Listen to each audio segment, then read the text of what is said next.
Kannada superstar यश की film KGF chapter 2 आज release हुई है और वो हिंदी में भी डब हुई है। तो क्या ये डब फिल्म लोगों को पसंद आएगी? आप समझ ही गए होंगे, इस वीडियो में हम रिव्यू करने वाले हैं केजीएफ चैप्टर 2 के हिंदी डब्ड वर्जन को। लेकिन अगर आपने अभी तक हमारे चैनल को सब्सक्राइब ना किया हो तो फिर इस वीडियो को देखने के तुरंत बाद जरूर कीजिएगा।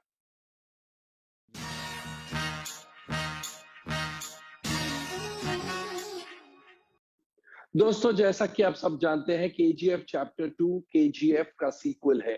अगर आपके फैमिली या फ्रेंड्स में से किसी ने केजीएफ चैप्टर 2 देखी है और आपको रिव्यू दे रहे हैं कि ये फिल्म हिट है या फिर सुपर हिट है या फिर सुपर डुपर हिट है, तो उन पर यकीन मत करिए, क्योंकि झूठ बोलने वाले बहुत होते हैं।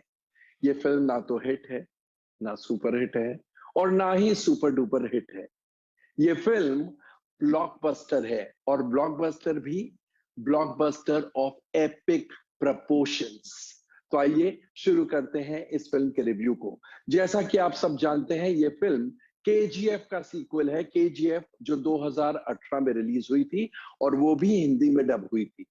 तो केजीएफ में आपने देखा कि एक छोटा बच्चा उसकी मम्मी के मौत के बाद मुंबई आता है और मुंबई में वो बहुत बड़ा आदमी बनने का सपना लेकर आता है, क्योंकि उसने अपने मम्मी को मरते वक्त ये प्रॉमिस दिया था कि मैं बहुत बड़ा आदमी बनूंगा, और एक और प्रॉमिस दिया था कि दुनिया का बहुत सारा सोना मैं आपके लिए लाऊंगा। तो सेकंड चैप्टर जो है या सीक्वल जो है, उसमें वही सपना पूरा करने में लगा है।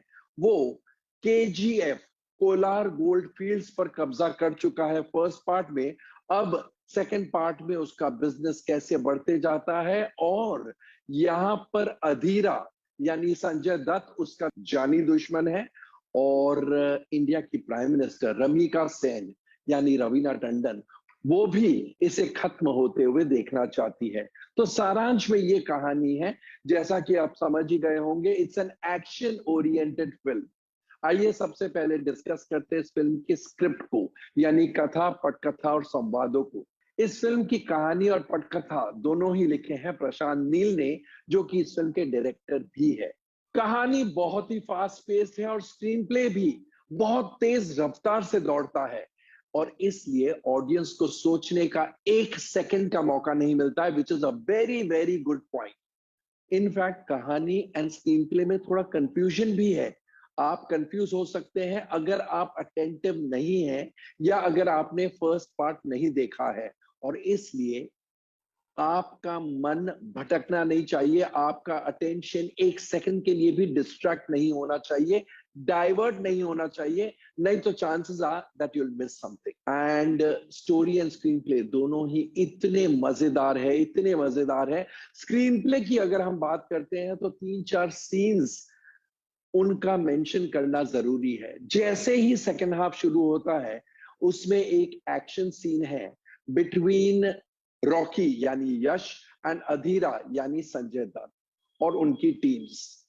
वो एक्शन सीन ऐसा है कि शायद आपने हिंदी सिनेमा में या इंडियन सिनेमा में ना देखा होगा। उसके तुरंत बाद एक माँ रॉकी को ऐसी दुआ देती है कि आपके रोंगटे खड़े हो जाते हैं उस सीन में। सिमिलरली, एक गोल्ड बार को हासिल करने के लिए रॉकी, जो एक पुलिस स्टेशन में बड़ी माँ गन है, उससे जो हमला करता है, आपकी आंखें फटी की फटी रह जाती है, आपका दिमाग काम करना बंद हो जाता है। It is so outstanding that entire scene. जब वो police station, actually CBI headquarters पहुंचते हैं और वहां पर एक्शन शुरू करते हैं, वो पूरा सीक्वेंस ही लाजवाब है। एक छोटा चाय वाला बच्चा है, उसके डायलॉग्स में आपको ताली बजाने का मन करेगा। सिमिलरली, एक सीन है जहां पर Rocky prime minister Ramika Sen यानी रवीना टंडन से मिलते हैं। उस सीन का बिल्डअप लाजवाब, और वो सीन उसके तो क्या कहने, आपको ऐसे लगेगा कि ये सीन खत्म ही ना हो, चलते ही जाए चलते ही जाए। एक और सीन है जब ये बात ऑडियंस को पता चलती है कि रॉकी को ये जुनून क्यों है दुनिया का सबसे बड़ा आदमी, इंडिया का सबसे बड़ा आदमी बनने का। वो सीन भी लाजवाब है। और इंटरल्यूड्स में इंटरमिटेंटली उनके माँ के जो फ्लैशबैक्स आते हैं, क्योंकि फर्स्ट पार्ट में उनकी माँ मर चुकी थी, जो फ्लैशबैक्स आते हैं उन सीन्स में तो एब्सोल्युटली रोंगटे खड़े हो जाते हैं। जिस तरह जुनून वाले सीन में जो जुनून एक्सप्लेन किया गया है, उस सीन में भी रोंगटे ही खड़े हो जाते हैं। तो ऐसे बहुत सारे सीन्स हैं and dialogues which are written by Chandramouli M, doctor Suri and Prashanth Neel, और हिंदी में अनुवाद किया है मनीष भवन ने। तो डायलॉग्स तो लाजवाब है, they are extraordinary, they are superb, they are fantastic, they are outstanding. So the writing, the script is par excellence, it's extraordinary, it's fantastic, it is superb. जो adjectives आपको यूज करने हैं आप यूज कर सकते हैं। और जहां डायलॉग्स की बात चली, बहुत से डायलॉग्स के बारे में हम डिस्कस कर सकते हैं, लेकिन 3 डायलॉग्स खासकर हम बताएंगे। एक तो एक सीईओ वाला डायलॉग है, उस डायलॉग पर आपको हंसी आएगी ही आएगी। एक डायलॉग है जहां पर यश की वाइफ उन्हें ये न्यूज देती है कि वो प्रेग्नेंट है। बहुत अलग अलग तरीकों से बोलती है, लेकिन लास्ट में जो सेंटेंस बोलती है उसमें आपका दिल भर आएगा, शायद आंसू निकल आएंगे एंड आपके रोंगटे खड़े हो जाएंगे। वो क्या डायलॉग है हम नहीं बताएंगे। ऑफ कोर्स पूरा ड्रामा टेंशन रिडन है, लेकिन उस टेंशन वाले ड्रामा में भी कुछ डायलॉग्स बहुत ही ह्यूमरस है, लाइट मोमेंट्स मजेदार है। फॉर इंस्टेंस, जब रॉकी प्राइम मिनिस्टर से मिलने जाते हैं और उनकी टूटी फूटी इंग्लिश में instead of saying I told you know madam, वो कहते हैं I said you know madam. ऐसे डायलॉग्स पर आपको हंसी आएगी ही आएगी। तो डायलॉग्स भी लाजवाब, story excellent, screen play extra ordinary. अब आते हैं परफॉर्मेंसेस की तरफ।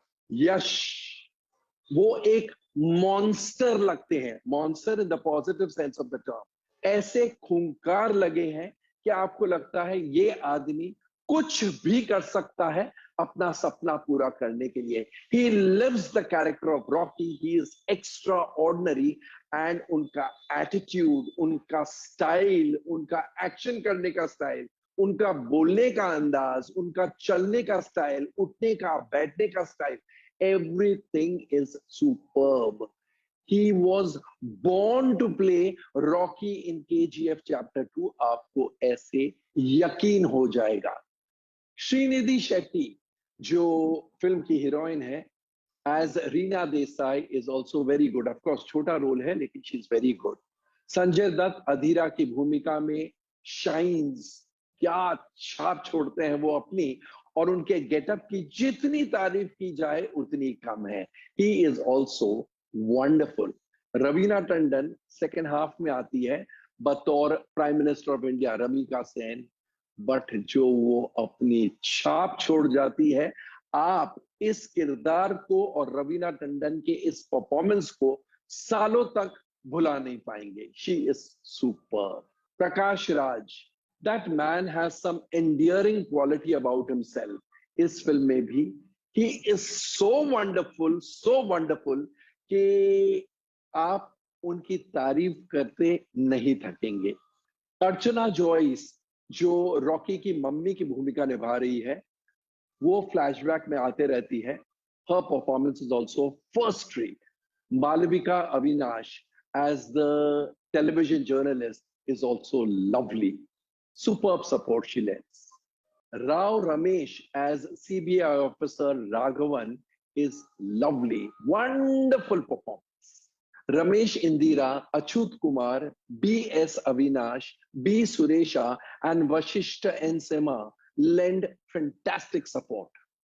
T.S. Nagabarna as the television channel owner is also lovely. News channel के पीऊन की भूमिका में गोविंदे Gawde leaves his mark. Shetty की भूमिका में Dinesh Mangaluru has his moments. इनायत खलील की भूमिका में Balakrishna also makes his presence amply felt. Slave की भूमिका में T.N. Srinivas Murthy definitely has his moments. Slave Shanti की भूमिका में Roopa Rayappa is also very good. And of course बहुत सारे और एक्टर्स हैं, सबका नाम लेना थोड़ा मुश्किल है, but let me add here everybody has lent extraordinary support. अब आते हैं डायरेक्शन और अन्य टेक्निकल एस्पेक्ट्स की तरफ।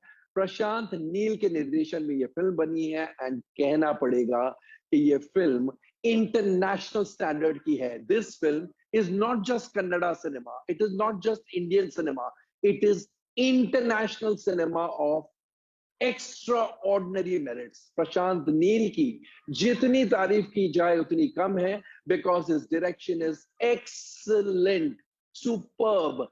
सारे लोगों को, चाहे वो यंगस्टर्स हो, लड़के हो, लड़कियां हो, even ladies and family audiences will love his direction because उनका नैरेटिव स्टाइल ऐसा है कि वो सबको इन्वॉल्व और एनग्रॉस कर देता है। रवि बसरूर का म्यूजिक, उसमें सुल्तान वाला गाना बहुत बढ़िया है, बैकग्राउंड में चलते रहता है, रोमांटिक सॉन्ग भी अच्छा है।